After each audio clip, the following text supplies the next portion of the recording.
Olha, o deputado Arthur Oliveira Maia deve apresentar um novo texto sobre a reforma da Previdência, então, esta manhã. E quem tem as informações é a Mariana Prischitsky. Bom dia, Mariana.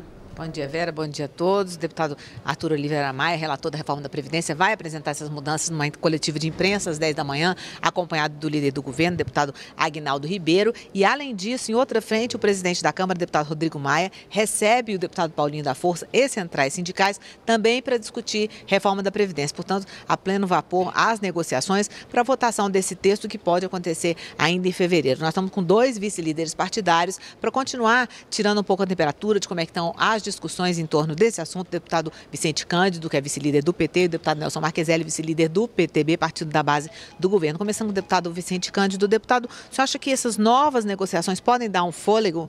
Bom dia. Não acredito, acho que está muito cristalizado aqui a rejeição à proposta. O governo está patinando aí nos 270, na nossa contabilidade não passa de 240. E acho que o governo não devia insistir nisso, uma exposição da tua base desnecessária, não tem impacto para este ano, nem tampouco para o ano que vem, uma reforma da Previdência, uma reforma para longo prazo. Se o governo pegasse projetos outros que gerassem emprego, gerasse receita ainda para este ano, como tem remuneração, tem legalização dos jogos, entre outros, eu acho que seria muito mais produtivo e evitaria a exposição exagerada da base do governo. Já tiveram 2 episódios da salvação do presidente Temer e agora ainda insiste, né, só para dizer para o mercado, que é o governo do mercado, que é o governo que governa de costa para o povo, para a população. É só pegar o índice de aprovação do governo, que é fácil de atestar isso. Então, acredito que esse ensaio é apenas, né, um balão de ensaio para dizer para o mercado que fez, mas não conseguiu. Mas não acredito que vai, apesar da insistência, vai conseguir 308 votos aqui no plenário da Casa. Deputado Marqueselli, o PTB, partido do senhor, é da base do governo, mas o senhor estava me falando, não fechou a questão contra a reforma da Previdência, mas nem todos os deputados votam contra, a favor da reforma da Previdência, claro. Como é que o senhor acha que vai ser? Essas novas negociações podem dar um fôlego? Olha, está melhorando. O relator é muito responsável, certo? O país precisa dessa reforma. Nós temos lá apenas 2 votos contrários e 1 em dúvida que nós estamos conversando com ele. Eu voto favorável.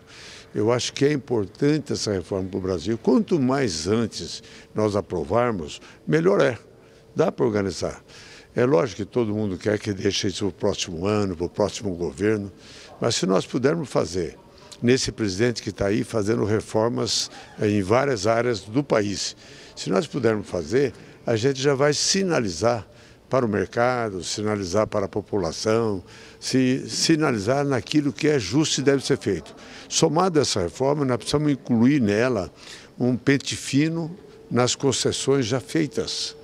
Nós temos mais de 40 mil aposentadorias fraudadas. Nós temos uma quantidade enorme de empresas que não contribuíram, não pagaram as suas contribuições.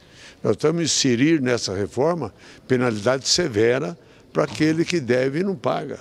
Então, essas coisas são fundamentais. Se nós pudéssemos fazer já essa reforma, esse mês de fevereiro ainda, e já começar a trabalhar para que a gente possa equacionar, eliminar as fraudes, melhorar o recebimento, equacionar o desenvolvimento dessa numa projeção maior para os aposentados, o país teria, nas outras áreas, teria uma resposta também equânime, uma resposta que desse já uma condições econômicas melhor para a sociedade brasileira. Agora, deputado, falando em reforma da Previdência, os partidos estão todos fazendo cálculos, planilhas, como a gente viu na matéria, nas mudanças dos policiais podem acrescentar 21 votos, e o senhor falando em 3 votos no partido que são contra a reforma, 1 pode mudar, 2 são contra. Ainda existe mudança possível dentro do seu partido nesses votos aí? Tem.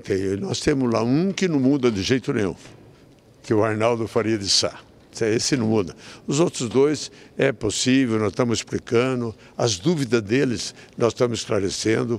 Hoje eu levo até um para conversar com o deputado Marum, lá no Palácio, para a gente tentar convencê-lo com uma possibilidade dele voltar conosco. Mas o que é importante, e eu aqui somo com o deputado Cândido, que é um excelente deputado do meu estado e que tem feito um trabalho muito grande na reforma política. E ele sabe que uma coisa depende de outra. Até na Previdência, a reforma política tem influência, porque recurso é um só. O país tem um recurso só. A gente tem de fazer com que ele seja bem empregado e que a gente tenha condições de governabilidade. Se não tiver governabilidade, presidente nenhum, governo nenhum consegue conduzir o país no caminho certo, no rumo certo. Deputado Vicente Cândido, da oposição, PT principalmente, diz que não vota nada enquanto a reforma da Previdência não for enterrada, for deixada para outro momento. O senhor acha que a oposição tem força para barrar essa votação? Acredito que sim, porque esse debate não está distrito apenas ao plenário da Casa, apenas ao Congresso Nacional. A gente percebe a rejeição nas ruas. O próprio argumento do meu amigo e querido deputado Marcheselli, a quem eu respeito muito, me ajuda na tese de que não é momento de votar uma reforma estruturante dessa maneira. Combate à corrupção, combate à fraude, melhorar o sistema não precisa de voto de PEC, não precisa de mexer na reforma estrutural. Nós concordamos que precisa fazer uma reforma da Previdência, mas vamos fazer num ambiente mais tranquilo, no ambiente da disputa eleitoral e os partidos candidatos apresentarem proposta para a sociedade. Querer insistir nessa tese é simplesmente ignorar o crescimento da pobreza, o crescimento do trabalho informal, como foi a reforma trabalhista, é governar de costa para o povo brasileiro. Isso é muito ruim. Eu acho que o deputado Marcheselli, pela sensibilidade, pela experiência, devia também refletir um pouco sobre isso, tá certo? Um governo que tem apenas 6% de aprovação e tem 94% de rejeição não tem autoridade e legitimidade para conduzir uma reforma dessa natureza. E ela não tem impacto de imediato. Reforma de Previdência, como fez a presidente Dilma, criando o Instituto do Servidor Federal, que a partir de agora quem entra não vai ter mais aposentadoria pelo teto. A presidente Dilma fez, por exemplo, o fator 85-95, que já aumenta em 3, 4 anos a idade média de aposentadoria. Então, acho que é dessa maneira que tem que ser feito aqui o trabalho, com mais tranquilidade, não um afobamento, querer governar só para o mercado não vota. O deputado Marcheselli lembrou aqui, vamos cobrar a dívida ativa, a dívida dos devedores, dos grandes devedores, só os bancos devem para o governo federal 200 bilhões de reais. Quem sabe isso resolveria não só a Previdência, mas resolveria outros fatores da saúde, da educação e tantos outros que precisam tanto dinheiro. Isso não precisa de reforma da Previdência. Deputado, só um minutinho. Então, o deputado Marcheselli, que é amigo pessoal do presidente Temer, leva para ele essa mensagem, vamos cobrar os devedores, vamos melhorar o sistema, vamos combater as fraudes, que vai sobrar dinheiro no caixa do governo.